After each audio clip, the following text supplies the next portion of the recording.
Dari puing abu kekalahan, bangkit menjadi sang agresor Eropa. Nazi Jerman episode pertama. Raihlah mimpimu. Partai Nazi adalah partai politik di Jerman, yang dipimpin oleh Adolf Hitler dari tahun 1921 hingga 1945.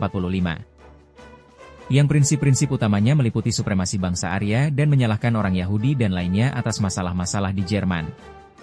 Keyakinan ekstrim ini akhirnya menyebabkan Perang Dunia II dan Holocaust. Pada akhir Perang Dunia II, Partai Nazi dinyatakan ilegal oleh sekutu yang menduduki Jerman dan secara resmi bubar pada Mei 1945. Nama Nazi sebenarnya adalah singkatan dari Nationalsozialische Deutsche Arbeiterpartei atau NSDAP, yang diterjemahkan menjadi Partai Pekerja Nasional Sosialis Jerman. Awal pesta. Pada periode pasca Perang Dunia Pertama, Jerman menjadi arena pertikaian politik yang terus meluas antara kelompok sayap kiri dan sayap kanan ekstrim. Republik Weimar adalah nama pemerintahan Jerman dari akhir Perang Dunia Pertama hingga tahun 1933, yang sedang berjuang akibat generasi kelahirannya yang ternodai, juga disertai dengan perjanjian Versailles dan kelompok-kelompok pinggiran yang berupaya memanfaatkan keresahan politik ini.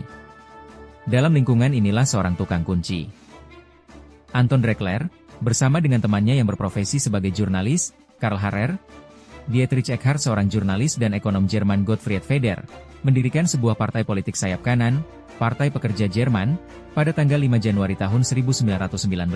Para pendiri partai tersebut memiliki landasan antisemit dan nasionalis yang kuat dan berupaya mempromosikan budaya Freikorps paramiliter yang akan menargetkan momo komunisme. Bergabungnya Adolf Hitler ke partai. Setelah bertugas di Angkatan Darat Jerman, Reichswehr, selama Perang Dunia Pertama, Adolf Hitler kesulitan berintegrasi kembali ke masyarakat sipil.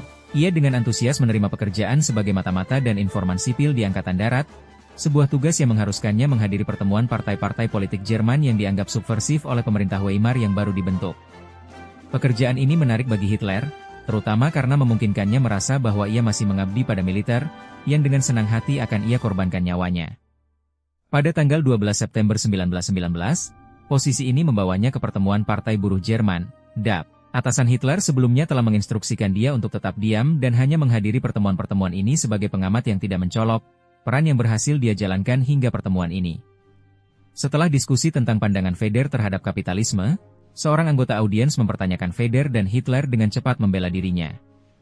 Setelah tidak lagi anonim, Hitler didekati oleh Dreckler setelah pertemuan tersebut, yang memintanya untuk bergabung dengan partai. Ekonomi Jerman terus merosot dan ini membantu meningkatkan keanggotaan partai. Pada musim gugur tahun 1923, lebih dari 20.000 orang menjadi anggota partai Nazi. Terlepas dari keberhasilan Hitler, politisi lain di Jerman tidak menghormatinya. Tak lama kemudian, Hitler akan mengambil tindakan yang tidak dapat mereka abaikan. Pada musim gugur tahun 1923, Hitler memutuskan untuk merebut pemerintahan secara paksa melalui sebuah kudeta.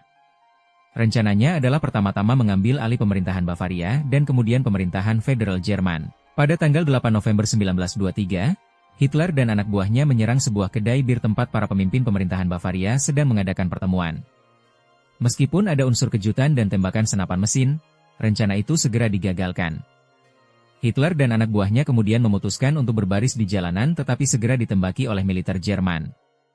Kelompok itu dengan cepat bubar, dengan beberapa orang tewas dan sejumlah lainnya terluka.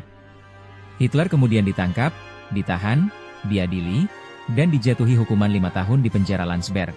Namun, Hitler hanya menjalani hukuman selama 8 bulan, di mana selama waktu itu ia menulis Mein Kampf. Sebagai akibat dari kudeta Balai Bir, Partai Nazi juga dilarang di Jerman. Meskipun partai tersebut dilarang, para anggotanya terus beroperasi di bawah naungan Partai Jerman antara tahun 1924 dan tahun 1925. Dengan larangan tersebut secara resmi berakhir pada 27 Februari 1925. Pada hari itu, Hitler, yang telah dibebaskan dari penjara pada Desember 1924, mendirikan kembali Partai Nazi.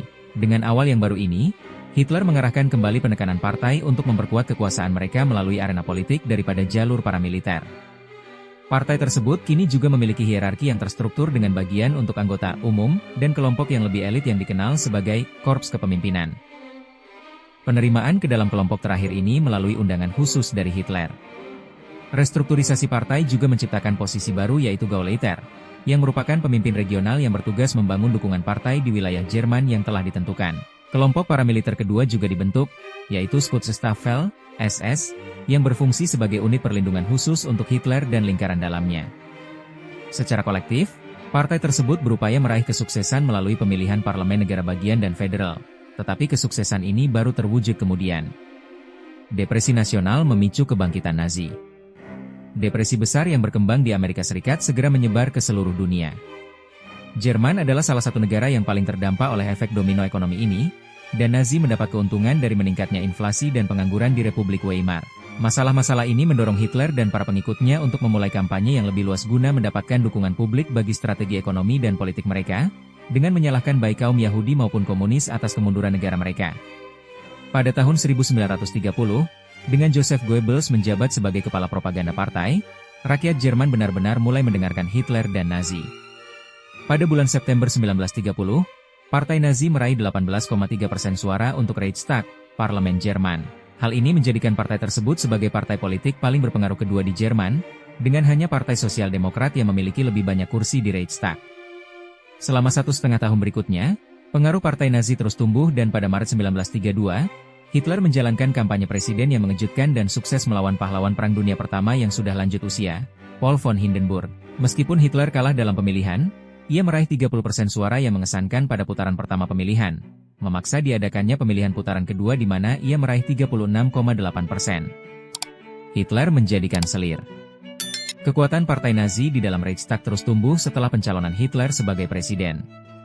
Pada Juli 1932, pemilihan umum diadakan setelah kudeta terhadap pemerintahan negara bagian Prusia. Nazi meraih jumlah suara tertinggi mereka hingga saat itu, memenangkan 37,4% kursi di Reichstag. Partai tersebut kini menguasai mayoritas kursi di parlemen. Partai terbesar kedua, Partai Komunis Jerman, KPD, hanya menguasai 14% kursi. Hal ini menyulitkan pemerintah untuk beroperasi tanpa dukungan koalisi mayoritas.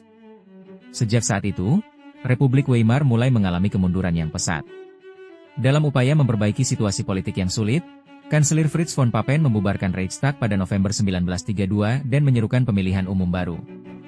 Ia berharap dukungan untuk kedua partai tersebut akan turun di bawah 50% secara keseluruhan dan bahwa pemerintah kemudian dapat membentuk koalisi mayoritas untuk memperkuat dirinya.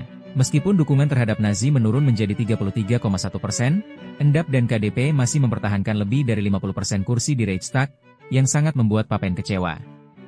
Peristiwa ini juga memicu keinginan Nazi untuk merebut kekuasaan sekali dan untuk selamanya serta memicu serangkaian kejadian yang akan mengarah pada pengangkatan Hitler sebagai kanselir. Papen yang lemah dan putus asa memutuskan bahwa strategi terbaiknya adalah mengangkat pemimpin Nazi itu ke posisi kanselir agar ia sendiri dapat mempertahankan perannya dalam pemerintahan yang sedang hancur.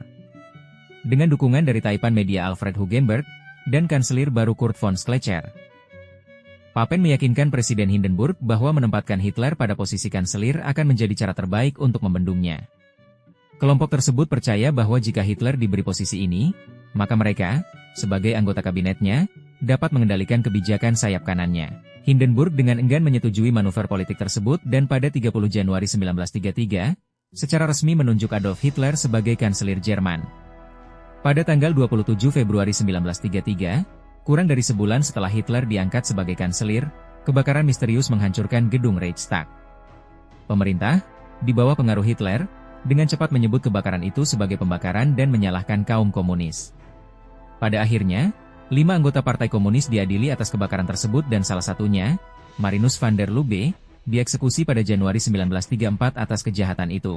Saat ini, banyak sejarawan percaya bahwa Nazi sendirilah yang membakar gedung tersebut agar Hitler memiliki alasan untuk peristiwa yang terjadi setelah kebakaran. Pada tanggal 28 Februari, atas desakan Hitler, Presiden Hindenburg mengeluarkan dekret untuk perlindungan rakyat dan negara. Undang-undang darurat ini memperluas dekret untuk perlindungan rakyat Jerman, yang dikeluarkan pada tanggal 4 Februari. Dekret ini sebagian besar menangguhkan kebebasan sipil rakyat Jerman dengan alasan bahwa pengorbanan ini diperlukan untuk keselamatan pribadi dan negara. Setelah dekret kebakaran Reichstag ini disahkan, Hitler menggunakannya sebagai alasan untuk menyerbu kantor-kantor KPD dan menangkap para pejabatnya, sehingga membuat mereka hampir tidak berguna terlepas dari hasil pemilihan berikutnya. Pemilu bebas terakhir di Jerman berlangsung pada tanggal 5 Maret 1933. Dalam pemilu tersebut, Anggota SA berjaga di pintu masuk tempat pemungutan suara, menciptakan suasana intimidasi yang menyebabkan Partai Nazi meraih perolehan suara tertinggi mereka hingga saat itu, yaitu 43,9% dari total suara. Partai Nazi diikuti oleh Partai Sosial Demokrat dengan 18,25% suara dan KPD yang memperoleh 12,32% suara. Tidak mengherankan bahwa pemilihan umum, yang terjadi sebagai akibat dari desakan Hitler untuk membubarkan dan mereorganisasi Reichstag, menghasilkan hasil seperti ini. Pemilu ini juga signifikan karena Partai Pusat Katolik meraih 11,9% suara dan Partai Rakyat Nasional Jerman, DNVP, yang dipimpin oleh Alfred Hugenberg, memenangkan 8,3% suara. Partai-partai ini bergabung dengan Hitler dan Partai Rakyat Bavaria, yang memegang 2,7% kursi di Reichstag, untuk menciptakan mayoritas 2/3 yang dibutuhkan Hitler untuk meloloskan Undang-Undang Pemberdayaan. Undang-Undang Pemberdayaan diberlakukan pada tanggal 23 Maret 1933. Undang-undang ini mengubah konstitusi Weimar untuk memungkinkan Hitler dan kabinetnya mengesahkan undang-undang tanpa persetujuan Reichstag. Sejak saat itu, pemerintahan Jerman berfungsi tanpa masukan dari partai-partai lain dan Reichstag, yang sekarang bersidang di gedung Opera Kroll, menjadi tidak berguna. Hitler kini sepenuhnya mengendalikan Jerman. Perang Dunia II dan Holocaust. Kondisi bagi kelompok minoritas politik dan etnis terus memburuk di Jerman. Situasi semakin memburuk setelah kematian Presiden Hindenburg pada Agustus 1934, yang memungkinkan Hitler untuk menggabungkan posisi presiden dan kanselir menjadi posisi tertinggi Führer. Dengan resminya pembentukan Reich ketiga, Jerman kini berada di jalur menuju perang dan upaya dominasi rasial. Pada tanggal 1 September 1939, Jerman menginvasi Polandia dan Perang Dunia II pun dimulai. Saat perang menyebar ke seluruh Eropa, Hitler dan para pengikutnya juga meningkatkan kampanye mereka terhadap orang Yahudi Eropa dan orang lain yang mereka anggap tidak diinginkan. Pendudukan membawa sejumlah besar orang Yahudi di bawah kendali Jerman dan sebagai hasilnya, solusi akhir diciptakan dan diterapkan, yang menyebabkan kematian lebih dari 6 juta orang Yahudi dan 5 juta orang lainnya selama peristiwa yang dikenal sebagai Holocaust. Jadi bagaimana pendapat kalian tentang sejarah berdirinya nyasang agresor Eropa? Tinggalkan pendapat kalian di kolom komentar. Jangan lupa untuk like, share dan subscribe-nya. Dan, seperti biasa, terima kasih.